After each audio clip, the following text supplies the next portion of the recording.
Bayangkan, kamu berjalan di tepi sungai yang tenang. Airnya mengalir pelan membawa dedaunan kering dan sisa hujan semalam. Lalu tiba-tiba, sebuah kilauan kecil menarik perhatianmu dari dasar air. Sebuah cincin tua.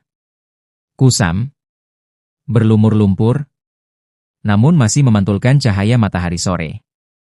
Siapa sangka, benda kecil itu bukan sekadar perhiasan yang hilang, melainkan saksi bisu dari sebuah kisah cinta paling tragis yang pernah terkubur oleh waktu.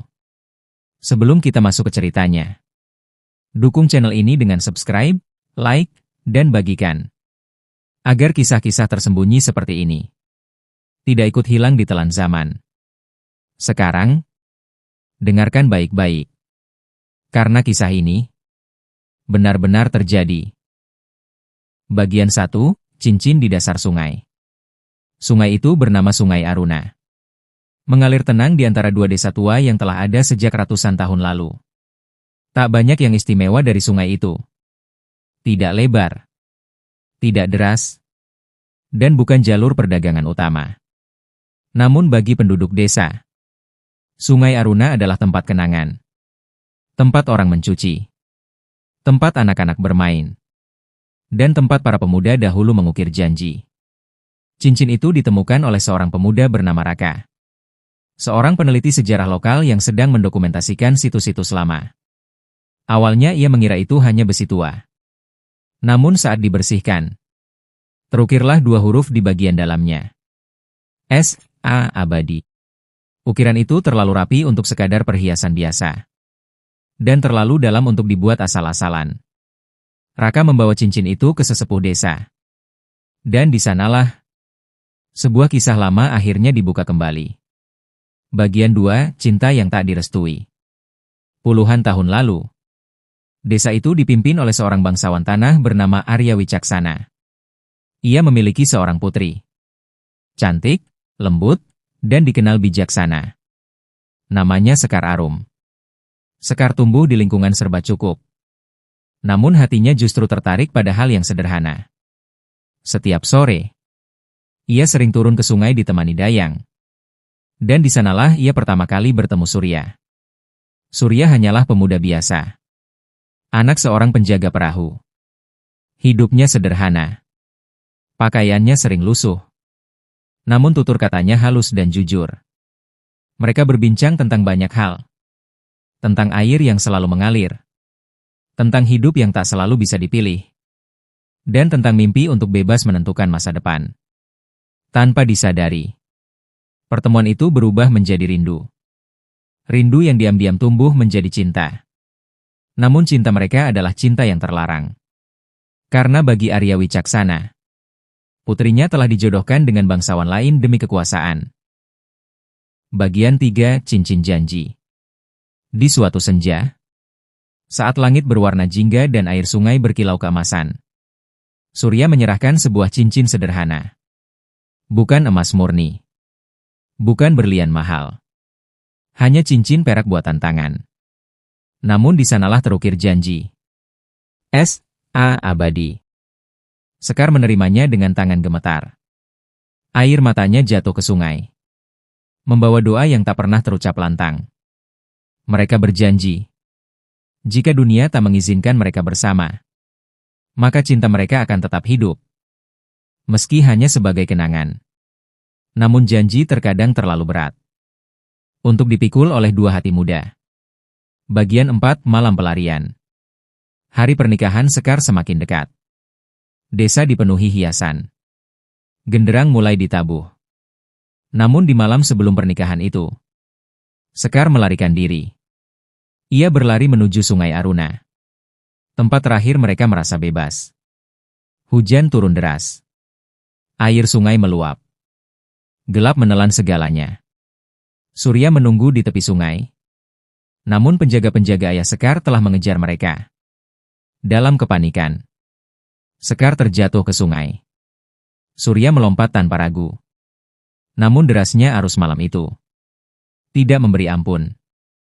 Penduduk hanya menemukan selendang Sekar keesokan paginya.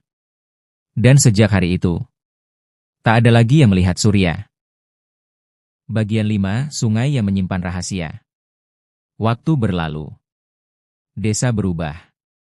Generasi berganti. Namun Sungai Aruna tetap mengalir. Menyimpan rahasia yang tak pernah diucapkan. Cincin itu terlepas dari jari Sekar saat ia terseret arus. Dan selama puluhan tahun, ia terdiam di dasar sungai. Menunggu seseorang untuk mengingatkan dunia bahwa pernah ada cinta yang berani melawan segalanya. Bagian 6, kebenaran yang tersembunyi. Setelah cincin itu ditemukan, para sesepuh desa akhirnya membuka cerita yang selama ini hanya dibisikkan dari generasi ke generasi. Ternyata, pagi setelah kejadian malam hujan itu, seorang nelayan tua pernah melihat sesuatu. Di balik kabut sungai, ia melihat dua tangan saling menggenggam, perlahan menghilang di balik arus. Namun karena takut pada kekuasaan bangsawan, ia memilih diam. Arya Wicaksana, ayah Sekar, memerintahkan pencarian besar-besaran. Namun bukan untuk menyelamatkan, melainkan untuk menghapus aib keluarga. Catatan desa menyebutkan, Sekar Arum dinyatakan hilang. Surya dianggap tidak pernah ada. Sejarah ditulis oleh yang berkuasa. Dan cinta mereka dihapus dari lembaran resmi. Bagian 7, penyesalan seorang ayah. Tahun-tahun berlalu. Arya Wicaksana menua. Kekuasaan yang dulu ia banggakan tak mampu mengusir sepi di malam hari. Di usia senjanya, ia sering duduk menghadap Sungai Aruna. Tak ada lagi kemarahan. Tak ada lagi kebanggaan. Hanya satu pertanyaan yang terus menghantui pikirannya. Apakah aku telah membunuh kebahagiaan anakku sendiri? Konon, pada malam sebelum ia wafat, Arya meminta agar sebuah cincin dikembalikan ke sungai jika suatu hari ditemukan. Namun tak ada yang tahu, karena cincin itu tak pernah sampai ke tangannya. Sungai telah menyimpannya lebih dulu.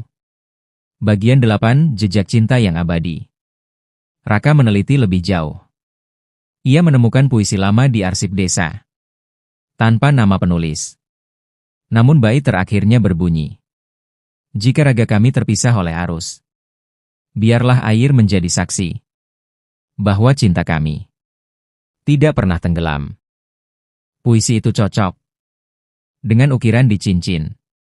Dan saat itulah Raka sadar, kisah ini bukan sekadar tragedi, melainkan perlawanan diam terhadap ketidakadilan. Cinta Sekar dan Surya tidak menang melawan dunia, namun mereka menang melawan waktu. Karena ratusan tahun kemudian, kisah mereka akhirnya diceritakan kembali. Penutup, cinta yang tak pernah hilang. Raka menatap sungai itu lama. Kini ia mengerti. Cincin itu bukan benda hilang.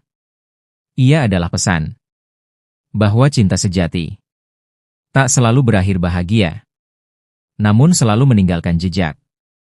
Dan mungkin setiap sungai, setiap jalan, setiap tempat tua menyimpan kisah yang menunggu untuk ditemukan. Jika kamu percaya bahwa cinta tak pernah benar-benar mati, maka kisah ini akan selalu hidup di hatimu.